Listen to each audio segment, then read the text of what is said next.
Alright, what's happening, dudes? Welcome to another episode of Cutting the Breeze, a show in which we kind of talk about a bunch of little topics that don't really deserve don't deserve a whole video, but things that I want to mention and talk about and bring up. So, we have a couple things on the docket for today.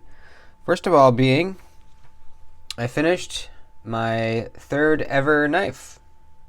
This is a completely new design. I've made 3 knives so far, and each have been different designs.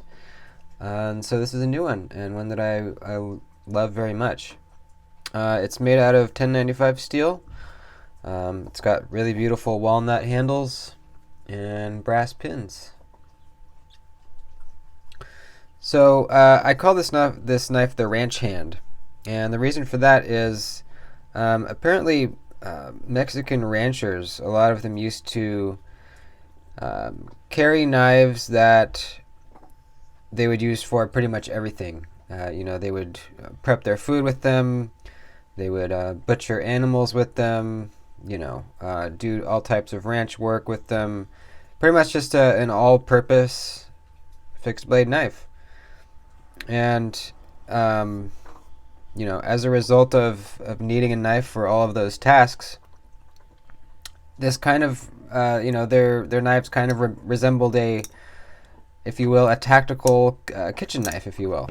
And that's kind of what this knife looks like. It's got a little bit of a kitchen knife vibe, but just really good for pretty much anything. It's got a good tip for piercing.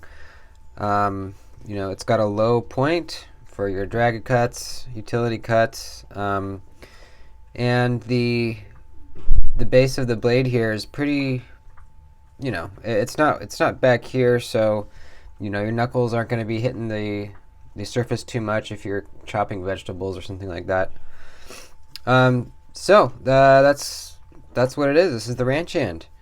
Really, really, really happy with how it turned out. I did a stone washing on the bevel, and the rest is a belt sanded finish, satin finish.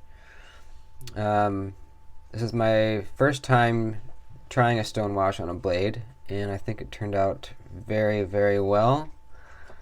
The wood for the handle was donated to me by a friend, and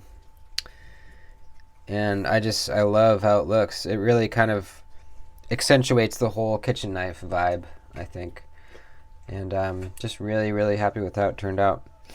The only thing I'm not totally happy with are my plunge grinds. You can see if you look closely, they're not the prettiest. This side's a little better, but that's something I need to work on.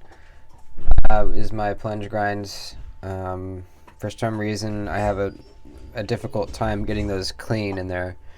It's probably because I'm using a hand sander. It's held in the vise upright. That's what I use to grind my bevels.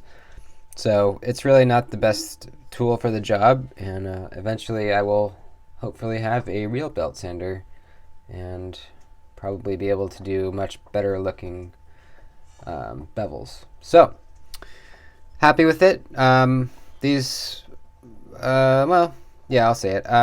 I'm making a batch of 2 of these. One I'll probably keep, and the other I will probably sell. So if you're interested, hit me up.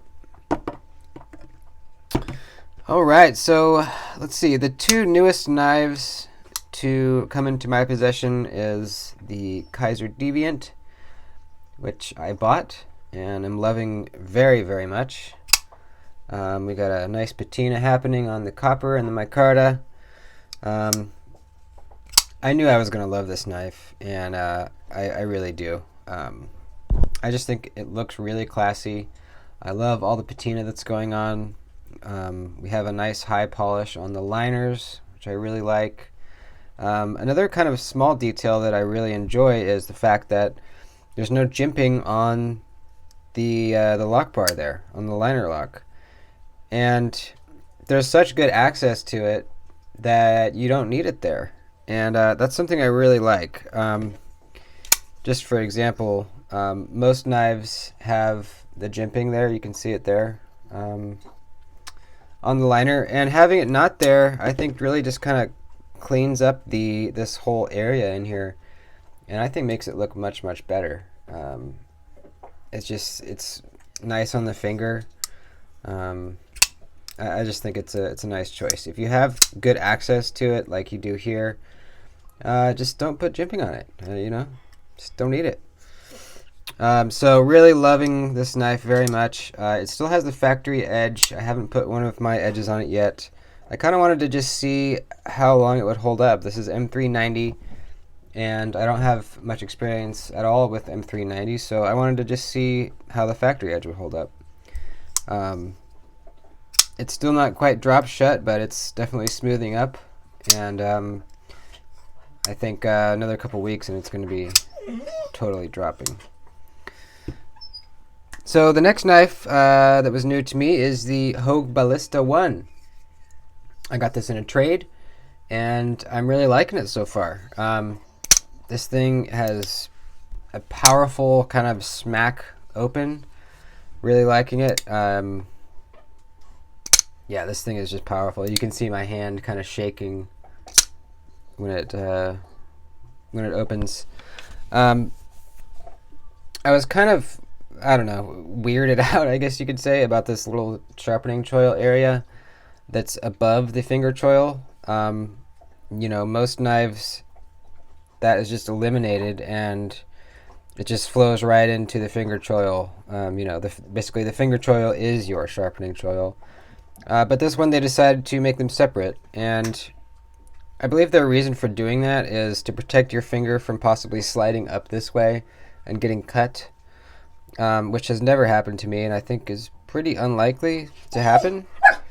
But I'm getting used to it, and it doesn't bother me. I think it's fine. I really like the choke up position on this knife. This is a really big space for your finger, and it just feels really, really good.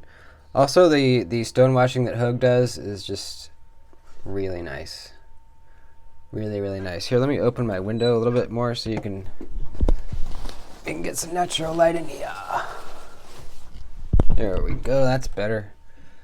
Yeah, that stonewashing is really nice. And I guess apparently Hogue puts mirror edges on their blades from factory, which is amazing. Never seen that before.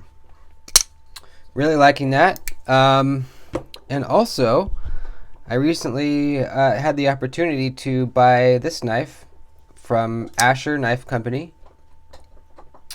And this is a factory second, meaning it had some defect, and they decided not to sell it at retail price. So I got it for $25. They're normally $50. Let me let the dog out. 1 second.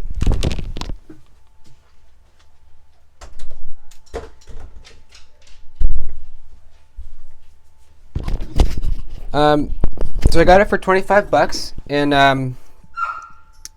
mean, I wouldn't want to pay much more than that for it. I think the reason it's $50 is that we are getting S35VN blade steel here. But aside from that, it's just it's a fine knife. It's going to function just great. I just don't really like the design. I don't really like the blade to handle ratio. I'm not a big fan of how it kind of swells out here at the back. It just looks kind of disproportionate to me and kind of funky. It's really light, which is nice if you're looking for that. I will probably end up dyeing these scales some color. I'm not a big fan of just leaving the jade or the natural G10. It has very minimal liners. If you can see inside there, there's kind of a thin liner running the whole length, but it doesn't cover the width of the whole handle here. We have a fuller in the blade here, but it's kind of hard to get your finger in there for the reverse flick. I can do it, but I'm kind of having to like use the skin of my finger and not the fingernail, and it takes me a second to get my finger in the right position to do it, and about half the time I move my finger and nothing happens. It doesn't flick out. So I kind of wish they would have done something about that. But the flipping action is fine.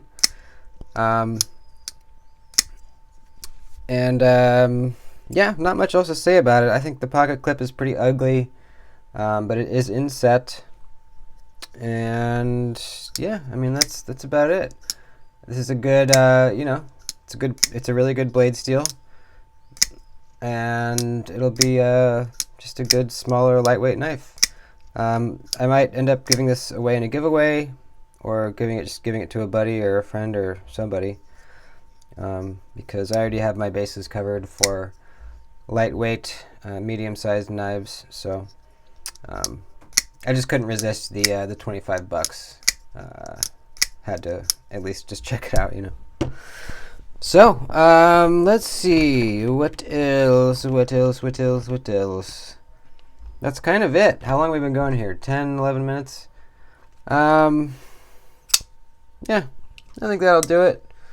We're at 180 subscribers, so we're slowly climbing. I appreciate all that you guys do for liking and subscribing and all that good stuff. We're going to be having another giveaway at 500, so stay tuned for that. Hopefully we start,